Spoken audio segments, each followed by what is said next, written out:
പ്രവീൺ പുരുഷോത്തമൻ നമുക്കൊപ്പമുണ്ട്. പ്രവീൺ പുരുഷോത്തമൻ, ഇന്നത്തെ ദിവസം ഈ പ്രഭാതം നമ്മളെ വരവേൽക്കുന്നത് ഒരു പ്രഭാതത്തിൽ വീട്ടിലേക്ക് എത്തേണ്ടിയിരുന്ന 4 പേരുടെ മരണവാർത്തയോടെയാണ്.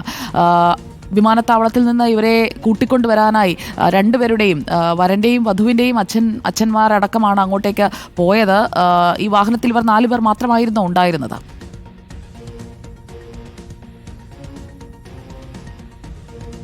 സുജയ, വളരെ ദാരുണമായിട്ടുള്ള ഒരു അപകടം തന്നെയാണ് പത്തനംതിട്ട കോന്നി മുറിഞ്ഞകലിൽ ഉണ്ടായത്. ഇന്ന് പുലർച്ചെ 4 മണിയോട് കൂടിയാണ് ഈ അപകടം സംഭവിച്ചത്.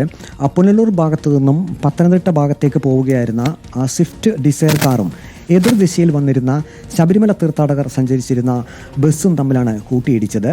ഈ അപകടം നടന്ന ഉടൻ നാട്ടുകാർ ആ സംഭവ സ്ഥലത്തേക്ക് ഓടിയെത്തി. അതിനുശേഷം ഇതിന് തൊട്ടടുത്ത് തന്നെയാണ് കൂടൽ പോലീസ് സ്റ്റേഷൻ ഉള്ളത്.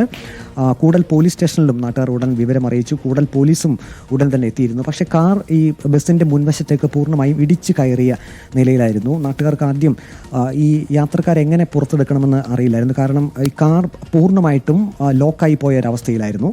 പിന്നീട് കുറച്ചു നേരം അവർ ശ്രമിച്ചതിന് ശേഷം കാർ വെട്ടിപ്പൊളിച്ചു. അതിനുശേഷം കാറിലുണ്ടായിരുന്നത് 4 പേരായിരുന്നു. ആ 4 പേരെയും ഉടൻ തന്നെ കോന്നി താലൂക്ക് ആശുപത്രിയിലേക്ക് എത്തിച്ചു. ഈ അപകടം നടന്ന സ്ഥലത്ത് നിന്നും കോന്നി മുറിഞ്ഞകൽ 4-5 മിനിറ്റുകൾ മാത്രം സഞ്ചരിച്ചാൽ കോന്നി താലൂക്ക് ആശുപത്രിയിലേക്ക് എത്തിക്കാം.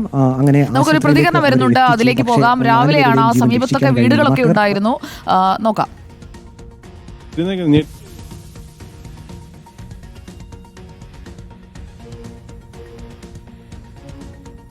അതുവഴി വരുന്ന ആളുകൾ, ഒപ്പം തന്നെ ആ അപകടമുണ്ടായ ഭാഗത്തുണ്ടായിരുന്ന വീടുകളിലെ ആളുകളൊക്കെ പുലർച്ചെ എഴുന്നേൽക്കുന്നവരൊക്കെ ശബ്ദം കേട്ട് ഉണർന്നു.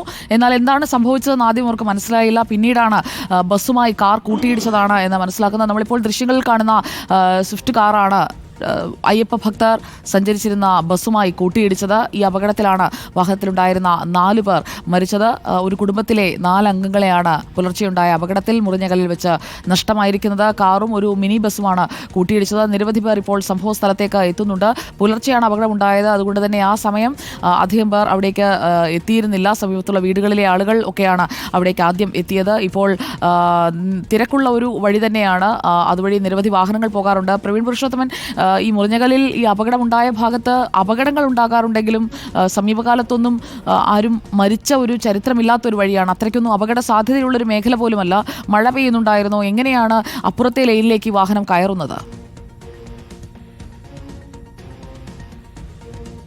സുജിയ, ഈ പുനലൂർ മൂവാറ്റുപുഴ സംസ്ഥാന പാതയിൽ പ്ലാച്ചേരി മുതൽ പത്തനാപുരം, കൂടൽ, ഒപ്പം തന്നെ പുനലൂർ വരെയാണ് ഇതിൻ്റെ 2ാം ഘട്ട നിർമ്മാണമൊക്കെ കഴിഞ്ഞ ഏതാനും നാളുകൾക്ക് മുമ്പ് പൂർത്തീകരിച്ചിരുന്നത്. നേരത്തെ ഈ കോന്നി മുതൽ പുനലൂർ വരെയുള്ള ഭാഗം, അത് ബാക്കിയുള്ള ഭാഗങ്ങളെല്ലാം പുനലൂർ മൂവാറ്റുപുഴ സംസ്ഥാന പാതയുടെ നിർമ്മാണം പൂർത്തീകരിച്ചിരുന്നെങ്കിലും കോന്നി മുതൽ പുനലൂർ വരെയുള്ള പത്തനാപുരം വരെയുള്ള ഭാഗങ്ങൾ അത് നിർമ്മാണം നിലച്ചൊരവസ്ഥയായിരുന്നു. ഏറ്റവും ഒടുവിലാണ് ഈ കോന്നി മുതൽ പുനലൂർ വരെയുള്ള ഭാഗങ്ങൾ അത് പൂർണ്ണമായിട്ടും ഉന്നത നിലവാരത്തിലാക്കിയത്. അതിനുശേഷം ഈ റോഡിൻ്റെ ഒരു പ്രത്യേകത, മറ്റ് ജില്ലകളിൽ നിന്നുമൊക്കെ തിരുവനന്തപുരത്തേക്ക് ആളുകൾ പോകാൻ ഏറ്റവും കൂടുതൽ ഉപയോഗിക്കുന്നത് ഇപ്പോൾ ഈ പുനലൂർ മൂവാറ്റുപുഴ സംസ്ഥാന പാതയാണ്. പ്രത്യേകിച്ചും എറണാകുളത്തു നിന്നുമൊക്കെ തിരുവനന്തപുരത്തേക്ക് പോകുന്ന ആളുകൾ ഈ പാത തിരഞ്ഞെടുക്കാറുണ്ട്. പാലാ വഴി, മണിമല വഴി, അതിനുശേഷം റാന്നി, പിന്നീട് പത്തനംതിട്ട, നേരിട്ട് പത്തനാപുരം, പിന്നീട് തിരുവനന്തപുരം. ഈ റോഡിൻ്റെ പ്രത്യേകത അധികം തിരക്ക് കുറവാണ് എന്നുള്ളതാണ്. ഒപ്പം തന്നെ ഉന്നത നിലവാരത്തിലുള്ള ഒരു ഹൈവേ. സ്വാഭാവികമായും വാഹനങ്ങൾ നല്ല വേഗതയിൽ തന്നെയാണ് ഇതുവഴി സഞ്ചരിക്കുന്നത്.